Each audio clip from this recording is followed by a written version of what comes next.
Welcome back. I hope you enjoy your lunch. I think it had all the features of the Mediterranean lunch with the all healthy cookies. So to start the pediatric session, I thought it was a good idea to look at both ends of the pediatric life with CF.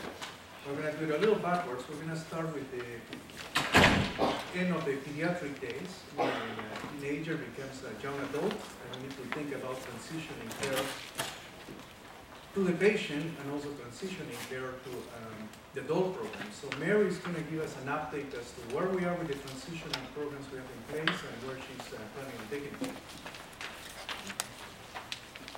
Thanks, Carlos. So every year we seem to have a transition talk, and this year it's literally just an update, so you're kind of getting a mishmash of things today. I'm going to go over our current policy, and Kathy Guestler, she's the adult nurse coordinator, devised a transition protocol. We're going to go over that. You actually have a new booklet. I'm going to talk about a new project that I've been on since 2011 in October, that's sponsored by Gilead, and it's about transitioning patients between 16 to 25. And just a reminder of what to bring to your clinic visit, your transition booklets, those kids that are 8 and older, get those when you're done with them. So friendly reminder, when do we transition for Packard over to Stanford? And we look at all our patients between 18 and 21 years of age. That's our time frame we've set. It doesn't mean just when you're 18 that you automatically go to Stanford. It doesn't mean if you're 19, 20, or 21. We look at everything about the whole patient and family and the readiness for them to go to the adult program. We work closely together, the pediatric and adult teams. We have formulated over the last 6 months to a year some good changes, I think, that we will discuss today. And we make sure that the patient and family is ready for the transition, and a detailed outline of the patient's history is discussed at our quarterly transition meetings, which I'll go over. Also, if a patient is sicker and requiring more frequent hospitalizations, and if they are 18, they have to transition to the adult hospital. Sometimes we can get away with those between 18 and 19 years of age still coming to Packard. But pretty much after you're 19, it's pretty set that you have to go to Stanford. So those are the patients that they may not necessarily be as ready to go to the adult side, but it's more appropriate for them to be followed by the adult team because they're going to be hospitalized frequently, and they're going to be cared for by the adult physicians and the coordinators and the nurse practitioners. So in your book, if you want to follow along with me, this is the transition protocol. As Dr. Neal mentioned in his talk previously, Kathy, myself, Dr. Neal, and Dr. Mahaber are on this leadership group, and in that we're trying to develop, we're doing a lot of QI projects and things, and on the adult side, Kathy put together the transition protocol and has been working on it, and they're looking at it. And she's also initiated other ideas, which we will go over the process of referring patients and when we visit patients on both sides. So I wanted to go over this with you because this is new. It's something that we just signed off on as a group, that we all agree about it, and it's something that I think families need to know about because this is the work that we're putting into process. So our mission statement reads that cystic fibrosis is a chronic illness whose management requires a partnership over time with the patient, the family, healthcare professionals in pediatrics and adult medicine, and the larger CF community. So our process now for Packard and Stanford is that The pediatric team will work with the patient and the family to individualize education and support during regular clinic visits. So those kids coming, like I said, over 8 get a booklet, the transition booklet, and in there it's very detailed outlines of different things that you should know through different stages as they get older. Like from 8 to 10, 10 to 12, 13 to 14, and it goes up until you're 18. And the booklet is a guide to help us provide the education to the patient and families. We also have other projects going on in the clinic where we're providing education in addition to the transition booklet in the clinic. So the patients right now are kind of being bombarded with education, but obviously that's a huge benefit because I think that's something we did lack on, and we realized that it's something that's very important to help people with adherence and consistency and coming to even annual, quarterly follow-up visits. The next part of our protocol states that the adult team will visit a prospective transition patient in a pediatric clinic. So what happens now is if we have a patient that's possibly ready for transition, I let Kathy and the team know over there. We talk about the patient at a transition quarterly meeting that we have, and that's the next thing, number 3. We have a quarterly team meeting that we meet where people from the adult side will come over to the ped side, and we have 8 o'clock meetings on Tuesday, always on the ped side, and they join us. And we have, if we have a list of patients that are ready for transition, we will discuss those. The physicians go over their clinical care, the dietitian gives input, the nutrition, the respiratory coordinator, the nurse coordinator, the social worker, and it's kind of like a whole total look at the patient and a summary of where they're at now and any important facts that we think they need to know. In doing that, the goal then is when we have that patient ready to transition, their last pediatric visit, Kathy comes over, usually with Dr. Malmavi or one of the physicians or whoever can make it, but consistently Kathy does come over, meets the family, informs them about the process. Their goal is to hopefully get the patient back to the adult clinic within a month. That way, if there's any needs between the time you leave peds and adults, obviously you would still be calling the pediatric side, but to get you connected with the adult side as soon as possible, so that way, if you have issues, you can start seeing your adult provider and they can, help take over their care. At that visit, also a referral is sent on our side, which is it's the number 7. I send a referral over to the person over there, giving a little history. Usually I copy the last dictation or the action plan if you guys get input. Just so that way they are aware of the patient needing to come over. They can look at the insurance, have all the information on that patient. At that time is when the medical transfer summary form that's in the back of the transition booklet for those kids 8 and older that you have, we ask that it's filled out and given to us at that last visit so I can then hand it off to Kathy or put it in the medical records so it's scanned in so they can have that for their first visit when they go to the adult side. That has seemed to have been doing good. We've been doing better about this, but coming over to our side. When the first patients visit on the adult side, that's when I will come over with hopefully the physician, social worker, dietitian, whoever is available.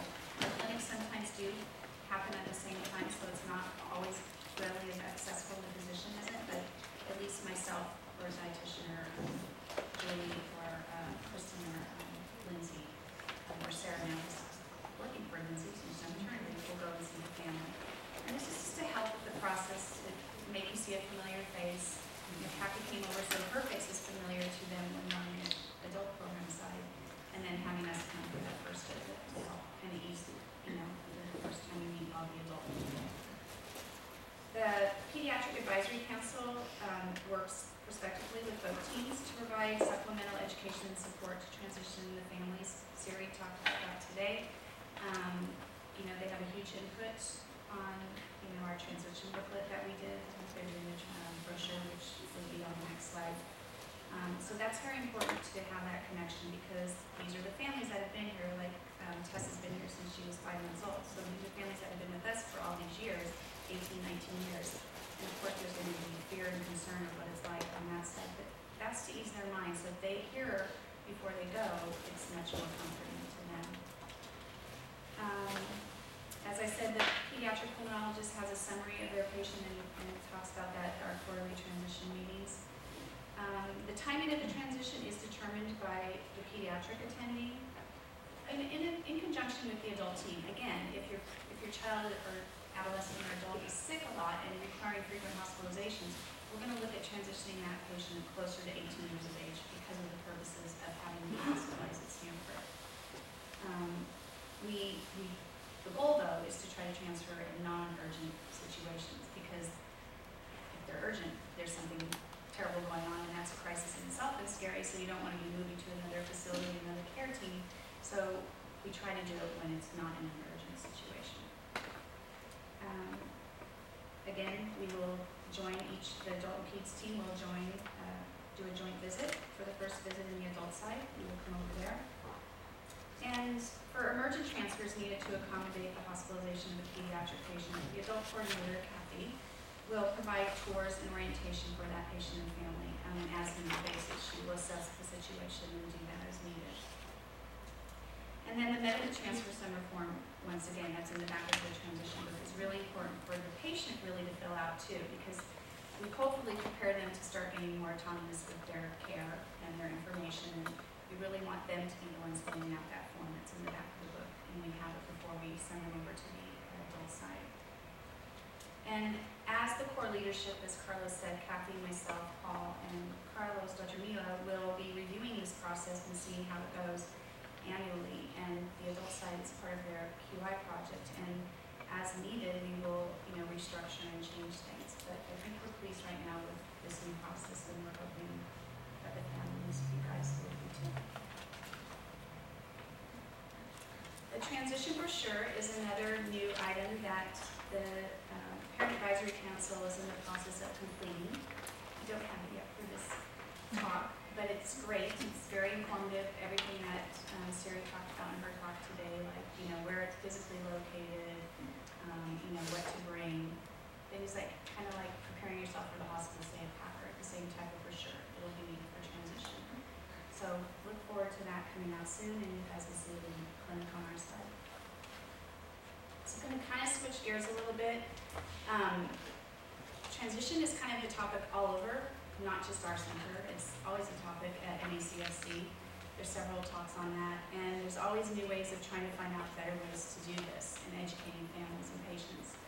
So in October of 2011, I was asked to join Gilead as a transition advisory council, and Dr. Yuan put my name in to be on this committee. There's 10 CF centers that are involved, 5 pediatrics and 5 adult centers. It's a council that we work together to develop this program called CF RISE. Responsibility, Independence, Self-Care, and Education is what the RISE stands for. We've developed, there's a checklist of information that patients will do. There's an assessment patients will fill out, like a questionnaire, a knowledge assessment. It's, again, more paperwork, and at the beginning it seems a little overwhelming, but the end result should be great.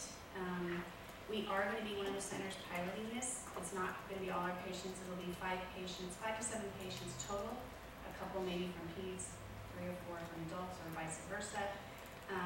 It'll be starting, it was supposed to start March this year. It'll probably be within the next month or 2 that we actually get this going. The first part will be a paper part, but then there will be a digital portal part, which a lot of the families, when we ask them, were very interested in.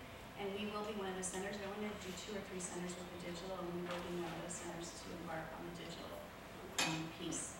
It's going to be very random selected. It's not, unfortunately, if you're interested, that's great, but we're going to randomly select the names of patients. And it's, again, between 16 and 25-year-olds. So on the ped side, we'll pick some within that age range, and then on the adult side as well. When we were embarking on this, the centers were asked to have patients from peds and adult. Tess, Siri's daughter, and Tess and Siri were ones to review the program, and then one of the adult patients as well. And it was very rigorous and time-consuming, I think, but I know that Siri gave really valuable input, and we're very thankful with that. So hopefully, if your child is asked to do this and you would like to, you don't have to. If you don't feel you want to do that, you don't have to. But if you do, hopefully you will see some benefit in it. Again, there will be a knowledge assessment. It's a list of questions just to see where you're at. It's not a test. If you don't know the answers, it's perfectly okay.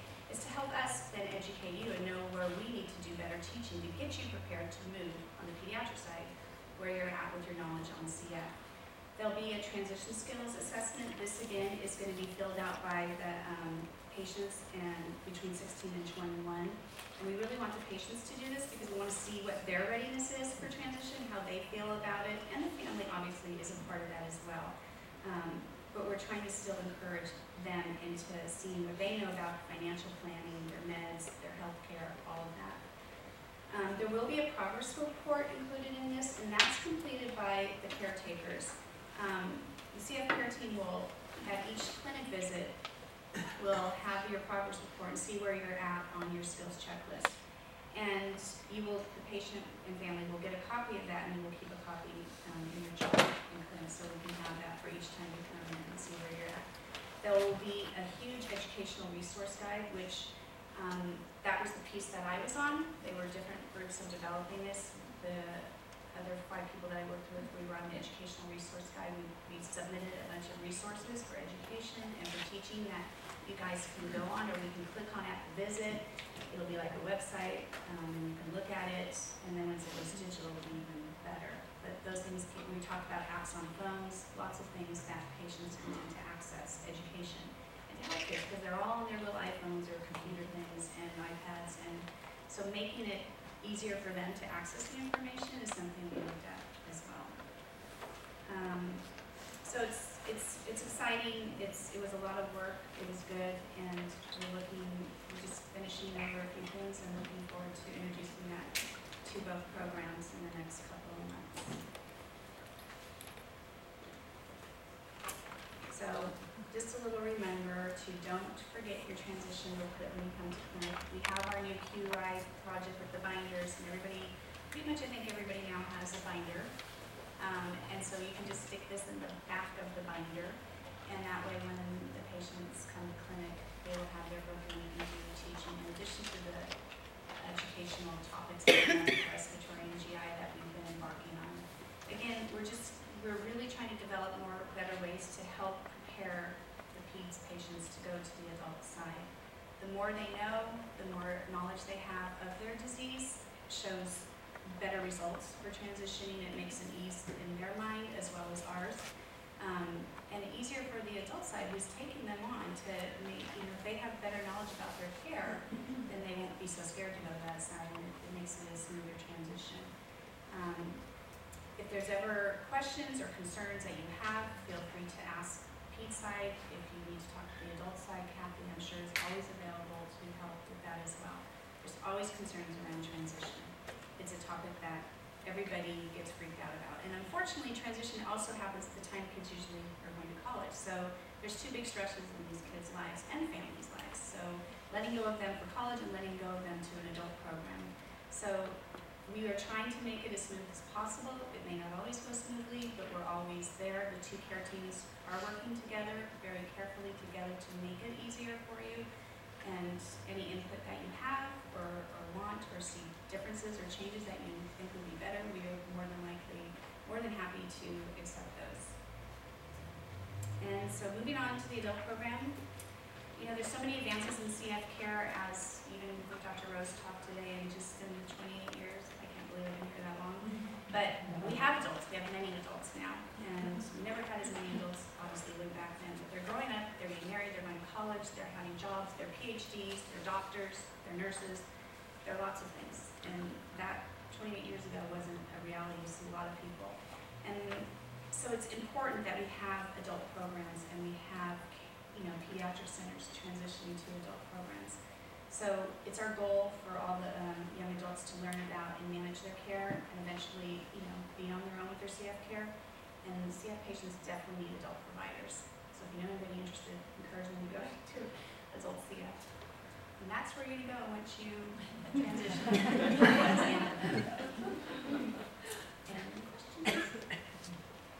Yes?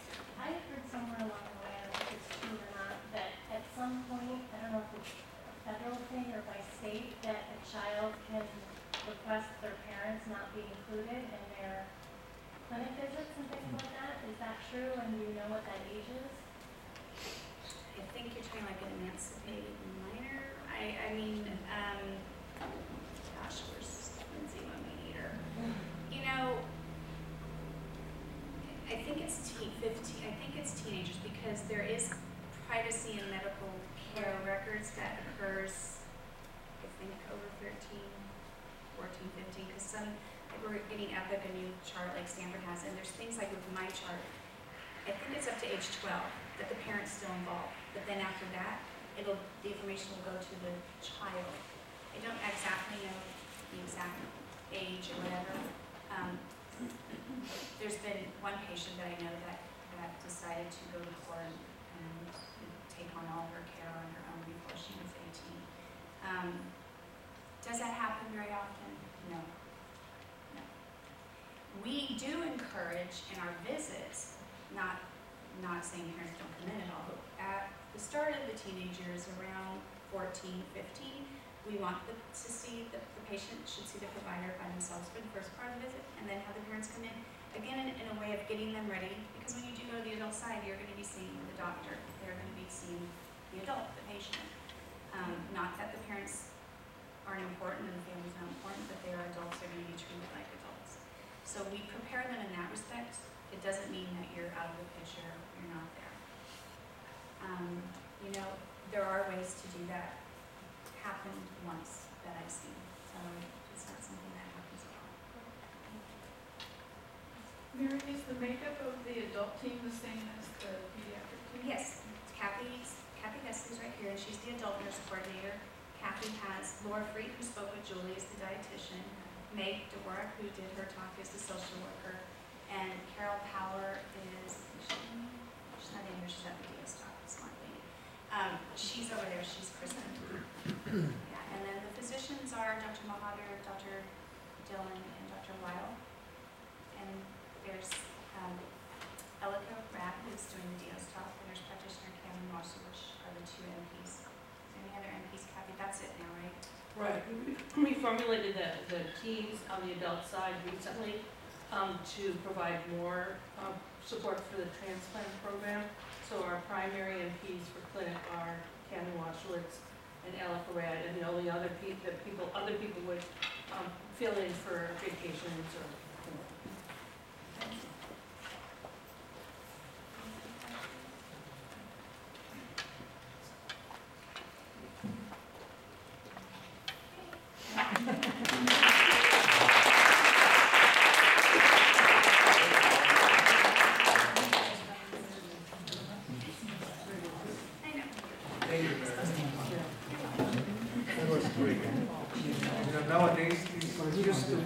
Started my career in CF, this used to be a hope that we can transition. Nowadays it's an expectation.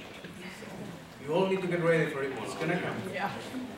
So now we're gonna go to the other end of the spectrum and talk about the very start of CF care, which is the newborn program. In 2010, just 2 years ago, all 50 states in the US finally came live on doing newborn screening. It's been 2 decades of getting one state at a time to come live to do newborn screening. So in the last 2 years, what we've seen is a major shift where almost all of the new diagnoses of CF are newborns. So we have a newborn screening program at Stanford, and Jack is in charge of that, and it's going to bring us up to date as to where we are with the newborn program.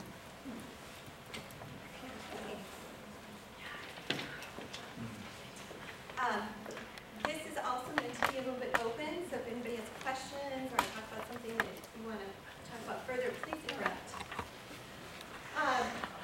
So I put this up because the first time I talked about this program was back in 2008, and I had just arrived from Minnesota, and the picture on the right was my Christmas lights that were still frozen to my branches. Well, I was here in California, where other people would enjoy Christmases like that. So things are very different here in many ways. Today I wanted to talk to you a little bit about the history behind the newborn screening program, exactly what's happening in California, and how you arrive in our clinic. I wanted to highlight one of our CF Foundation sponsored projects that we're doing for research, talk about another one that's investigator initiated and also spend some time just discussing some of the dilemmas that we face in newborn screening, not just here, but as well as in other states, in the United States, and in the world with our colleagues. So who would have thought back in 1989 when this gene was discovered that we would be where we are today, as Dr. Rose illustrated this morning, with what we know about genes and how many exist beyond Delta F508. For any of you that have ever attended the national meetings, this young man has grown up to be a nice boy who's married and has a career, and 25 years ago, who would have thought that would have occurred? So newborn screening, by definition, it's a population-based public health service. It is meant to apply preventative medicine to defined regions to reduce morbidity and mortality from certain genetic disorders, and it's used in pre-symptomatic detection. Diagnosis is with a dried blood specimen from newborns. It's analyzed in a central lab, and there's some automated procedures for clinic follow-up systems.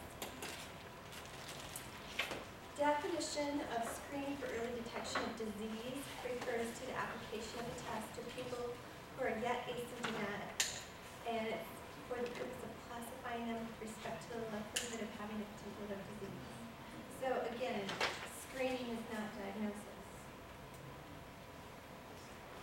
Those who test positive are sent for further evaluation and subsequent testing, as with CF here at our CF Center. So the children that end up at our center, this is what happens in the newborn nursery for every baby, unless you opt out in most states. Blood is put on this is called a Guthrie card. It's a very small amount of blood. There's 5 blood spots. Right now in the state of California, they test for 50 different genetic disorders. Cystic fibrosis is one of them. And as Dr. Mila had indicated earlier, that was added in July of 2007 in California. So in California, we have a very unique model of newborn screening for CF. What we do is that dry blood spot is first sent for a test called immunoreactive trypsinogen, or IRT. And the cutoff for that value right now is 67. It used to be 62 up until about a month ago when the state of California changed their lab test. If that test is elevated to 67 or higher, it is sent for further testing at now the Stanford lab. They check for DNA for different mutations for CF. The first test is they check for 40.